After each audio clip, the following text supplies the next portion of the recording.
Hello दोस्तों, स्वागत है आपका इस बिल्कुल ही नए वीडियो में। आज के इस वीडियो में करने वाले हैं आईएएस दीक्षा जोशी, जिनकी आई है AIR 19, जो कि इंग्लिश मीडियम के छात्र हैं। इनकी आंसर कॉपी का रिव्यू, और ये इनकी जीएस की कॉपी है। और हम इस कॉपी में देखने वाले हैं, हम इस रिव्यू में देखने वाले हैं कि how she wrote and how can you make your answers better and better so that you can get maximum marks. Okay, so चलो स्टार्ट करते हैं, ठीक है। So, highlighting the conditions that are conducive for the formation of karst topography, discuss its distribution around the world। अच्छा, मैं हमेशा एक बात कहता हूँ कि जब भी आप कोई भी क्वेश्चन पढ़ें, मतलब जिसका क्वेश्चन पढ़ें, तो उसमें क्या करें, आप क्वेश्चन पढ़ते टाइम जो जो भी चीज़ें उसमें पूछी गई हैं उसको आप अंडरलाइन कर लीजिए। जैसे, या फिर उसमें वो क्वेश्चन किस चीज़ के बारे में बात करता है। जैसे इस क्वेश्चन में देखें, so this question talks about formation of karst topography, है ना, एंड इसके डिस्ट्रीब्यूशंस के बारे में बात कर रहा है। सो यू कैन, है ना, you could have highlighted these words, okay, formation of caste topography and discuss its distribution। मैं आपको बताता हूँ उसका फ़ायदा क्या होता है। देखो, यूपीएससी के एग्ज़ाम में क्या रहता है, क्वेश्चंस जो मोस्टली रहते हैं वो उनमें क्या रहता है, जैसे अभी मैं आपको क्वेश्चन दिखा रहा हूँ, उसका दिखाऊंगा रिव्यू पहले वाले का भी। जैसे उसमें क्या है, एक दो चीज़ें पूछी जाती हैं हर एक क्वेश्चन में, दो तीन चीज़ें पूछी जाती है। एक चीज़ किसी भी क्वेश्चन में नहीं पूछी जाती। जैसे आपने कभी देखा हो बोर्ड्स लेवल के एग्जाम में केवल आपसे डेफिनेशन वगैरह पूछ ली जाएगी, ऐसा यहाँ पे नहीं होता है यूपीएससी में, ठीक है। अब the extraction of ground water in India has reached a level that is threatening the water security in the country, ठीक है। अब देखो, ये यहाँ पे बात की गई ग्राउंड वाटर के बारे में, ठीक है। अब analyse the guidelines issued by the central ground water authority in this regular. अच्छा, अब यहाँ पे क्या है, आपको क्या क्या गाइडलाइंस मतलब इशू की गई उनके बारे में पता होना चाहिए, तभी आप उसको एनालाइज करके आप लिख पाएंगे कि कितनी वो इफेक्टिव साबित हो पाई है, या फिर क्या क्या उनमें इम्प्रूवमेंट्स किए जा सकते हैं, ठीक है। सो यही यहाँ पे मेन चीज़ है। अब जैसे इसका हम देखते हैं किस तरीके से इन्होंने आंसर दिया। अब देखो, मेरा स्ट्रक्चर क्या है, बेसिकली जिस चीज़ के बारे में बात की जा रही है क्वेश्चन में, उसको पहले इंट्रोड्यूस कर दो, उसके बाद जो जो उसमें पूछा गया उसमें पॉइंट वाइज लिख दो। अगर छोटे छोटे पॉइंट हैं तो बीच में एक सर्कल बनाओ, उसके आसपास एरो बना के उसके पॉइंट्स लिख दो, ठीक है। अब जैसे this question talks about karst topography, then या she has wrote in the same way which I told you, है ना। अच्छा देखो, karst topography refers to occurrence of various geomorphological features on sedentary rocks due to the action of ground water. अच्छा, इन्होंने क्या है, underline वाला जो चीज़ है आंसर में बहुत अच्छी तरीके से किया है, ठीक है। मुझे काफ़ी अच्छा लगा, राइटिंग काफ़ी अच्छी है इनकी, है ना।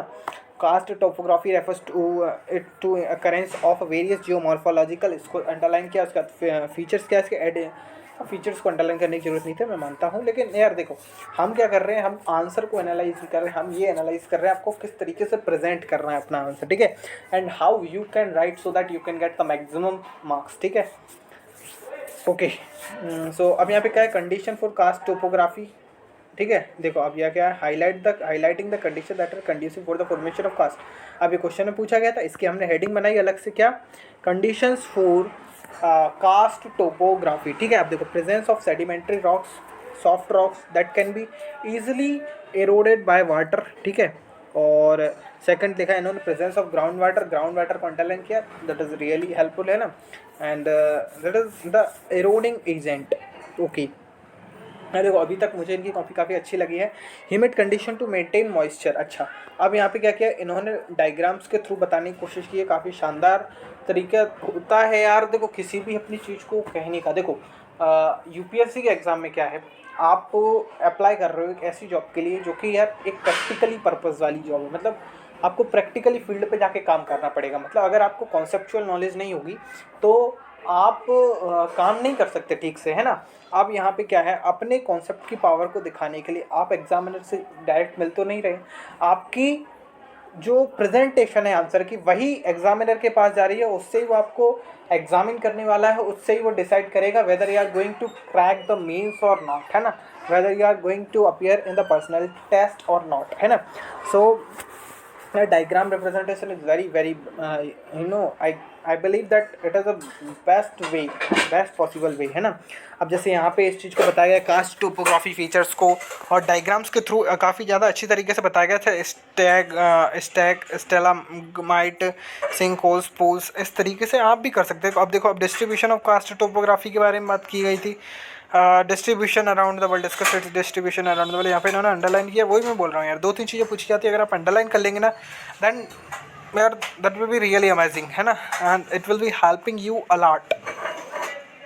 And distribution of karst topography commonly seen in sedimentary belt, example mountainous areas of Himalayas and Alps. ठीक है, अब इस चीज़ को यहाँ पे डायग्रामेटिकली भी दिखाया गया, जैसे हिमालयन बेल्ट को caves in Uttarakhand, Arunachal Pradesh, ETC, है ना.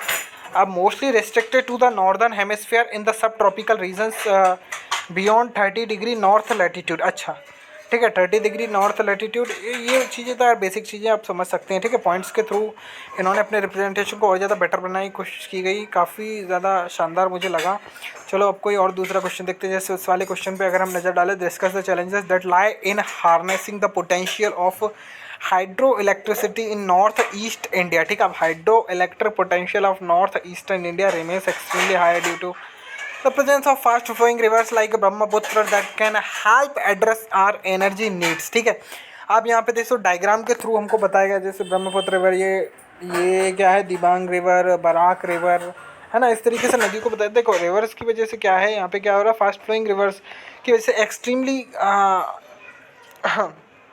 हाइड्रो इलेक्ट्रिक क्या है, बहुत ज़्यादा मतलब अच्छी तरीके से हम बना सकते हैं. देखो हाइड्रो इलेक्ट्रिक मतलब पानी से जो इलेक्ट्रिसिटी बनती है. ठीक है, तो इसी तरीके से यार ये कॉपी है, इसके लिंक में आपको आंसर कॉपी का लिंक मैं आपको डिस्क्रिप्शन बॉक्स में दे दूँगा, वहाँ से आपको इसको देखना है और मेरे चैनल को लाइक शेयर एंड सब्सक्राइब करना है. मुझे लगातार